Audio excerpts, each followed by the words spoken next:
G'day, Tragic here, and welcome back to Arkham Horror. We are playing Kingsport, and we've kind of caned this game. We had a really rough start. The first couple of turns were really scary, but then we just had a pretty decent time of it. I mean, things could still go wrong, but we got some really good items from some lucky draws out of the unique item deck. Seriously. Hint for playing this game, do not ignore the unique item deck. And I've ignored the spells. There's some very strong spells as well. But a big part of this game is people try and do so much they forget that, you know, the curiosity shop and the magic shop here are like the way to win, in my opinion. If you want the easiest way to win, dig in the curiosity and the magic shop. Now, there is actually quite a huge error that we have to correct from last turn. Basically, I used a clue to re-roll this dice, but this card apparently falls into the same purview as blessings and stuff, which can't be re-rolled. Technically, you can only use clues to add a dice to skill checks. Now, this isn't actually a skill check, so you can't use clues to re-roll it, so we don't get those 3 clues. Remember, we spent 1 clue and got 3. Why is this such a big issue? Well, it means that we can't pay for a dust card, which means this girl is now very close to being devoured because you have to draw a second dust card. We've already drawn 1, so there's only 3 cards. There's a 33% chance of devouring, which is pretty good odds. I'd be pretty confident with a roll if I was rolling that. So we're going to do the same thing. We're going to take the 3 cards. That's the one we cast last time. Going to give it a shuffle. And this is going to make or break the game. What's going to happen? Ooh, what's going to happen? Let's get it all in focus so it's more scary. Oh no. What are we going to do? Oh, which one? Which one do we roll? I can't even pick them. Okay, let's go this one. Let's go this one. Bam! Beautiful. Oh. When I heard a small foot tread behind me, I spun in terror. As had happened once before, there was no one there. This time, however, a single footprint as small as an infant's remained in the foamy earth, perfectly formed. Lose 1 sanity. So, he's getting closer. There's only 2 left, which basically means 50-50 chance of devouring. We cannot fail these rolls any longer. So, we lose 1 sanity. Takes us to 6. And what we're going to do now is we're just going to move this up 1. Takes us to 5 health. And I'm going to leave everything else the way it is. Then we're going to roll for this. We are not blessed.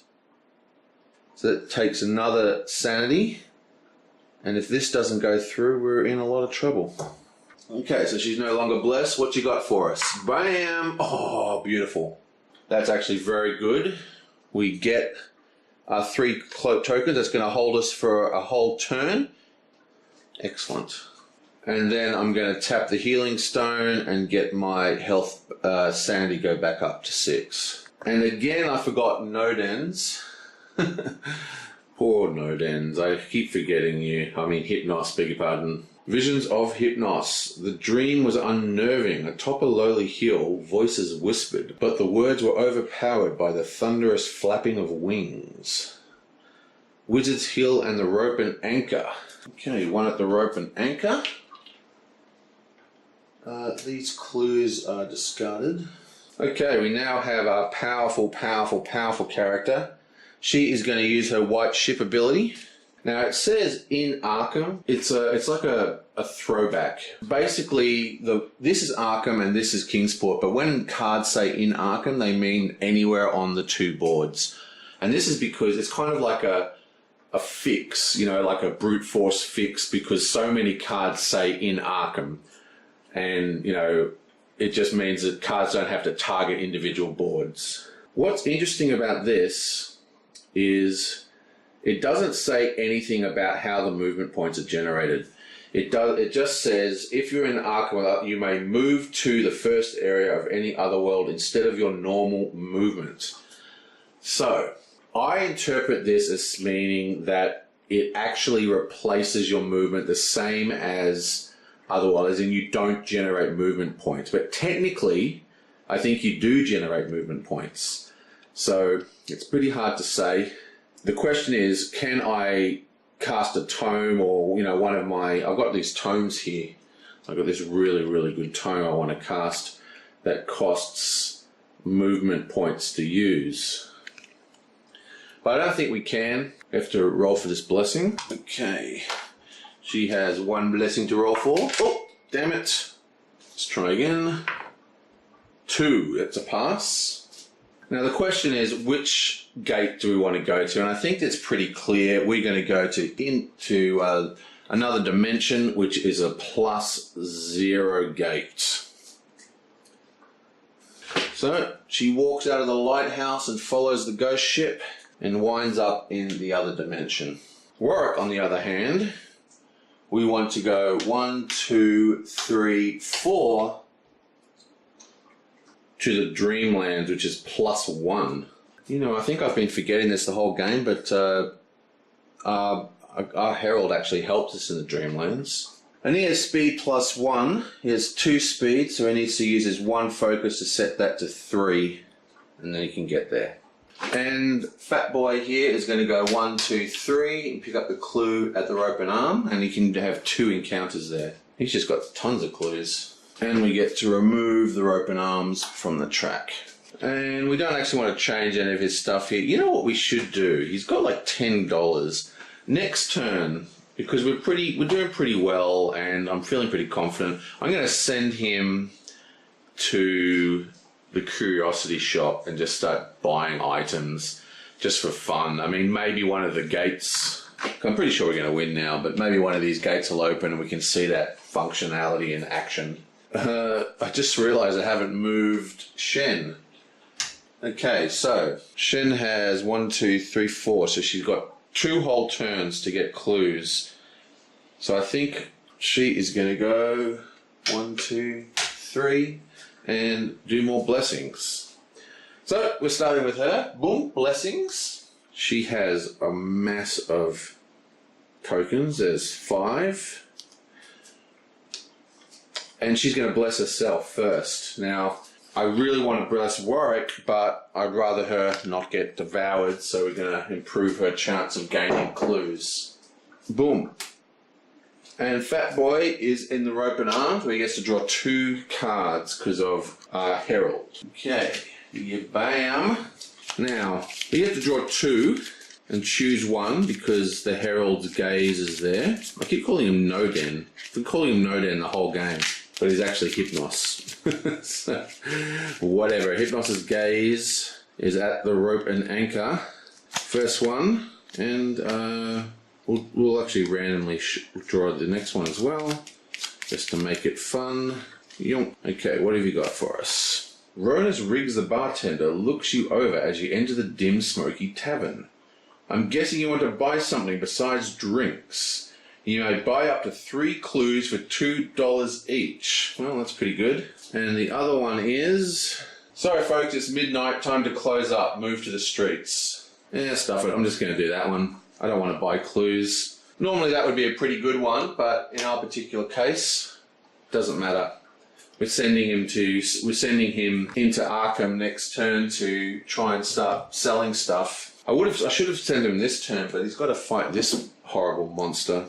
Now, a bunch of otherworld encounters. We've got Mary in another dimension, which is one of any colour. So, what you got for us? Other. You picked up a shock-white feather from the cracked ground. Sensing something strange about it, keep this card. You may discard it to prevent any investigator from losing up to 3 sanity or stamina. Wow. Very cool. Okay, and this guy's in the Dreamland, which is also one of any card. But Hypnos, he gives +1 to Dreamland to all skills. So If your skill is 4, it's actually a 5. Very, very strong. And he gets yoink. What are we? We're at the Dreamlands. Nothing. The air here tastes sour and burns your lungs. Pass a fight -1 check or lose 1 stamina. Who cares? His fight is actually 4, so he gets to roll 4 dice. Because remember, he's +1 from Hypnos. We need 1 success, and it's only 1 stamina, so we don't really care. We get the success anyway, and that's that. So, what you got for me? Yeah, bam! Oh, it's another rumour. Great. Okay, Independence Square, which I think has a gate, so we have a monster surge. Yep. So we have 1, 2, 3, 4, 5 gates. We currently have 1, 2, 3, 4, 5, 6 monsters, so only 1 monster comes out. Ya bam, ya bam, ya bam, ya bam, ya bam. And that is a ghoul. And then we have another 4 monsters. 1, 2, 3, 4. Which should... Yep, there's 4 in the outskirts. So there's our 4 new monsters. These go in here. Oink. Terror level raises. Boom! And we're at 3 now, which is kind of amazing. And that closes the general store. And we randomly lose one of our allies. How about you? Oh wait, I should probably not look when I'm doing this. Okay, this one. What have you got for us? 2 luck. I love Anna Kozlow. And she gives you clues. I mean, she is freaking awesome. But she's really, really good. That's why she's got the magic book. She's great for magic users because luck and law are linked. So you can have high luck, which is really good because a lot of events have luck as the skill test, but still have your law high. Very good. But she says, stuff this. This place is too scary. And of course, because there is a gate, there's no doom token, and now we have this. All this stuff happens. So out comes another one. Yeah, bam. Ooh, it's the lighthouse. I think there's a pretty serious monster movement now. We've got a number of oblongs on the table, I think. So oblong, triangle, and star move on white. So the Lang Spider scuffles down to downtown. Yonk. The super scary monster, the Shan, flies into the sky. This is the one that just devours you, right? Yeah, just straight up devours you if you fail a horror check. Crazy. Alright, so that heads to the sky. The ghoul is a hexagon, which we don't actually move because it's triangles and stars. So that's the end of all that, and now we have to deal with this horrible rumour. Rumours always suck. The Southside Strangler strikes. Ongoing effect.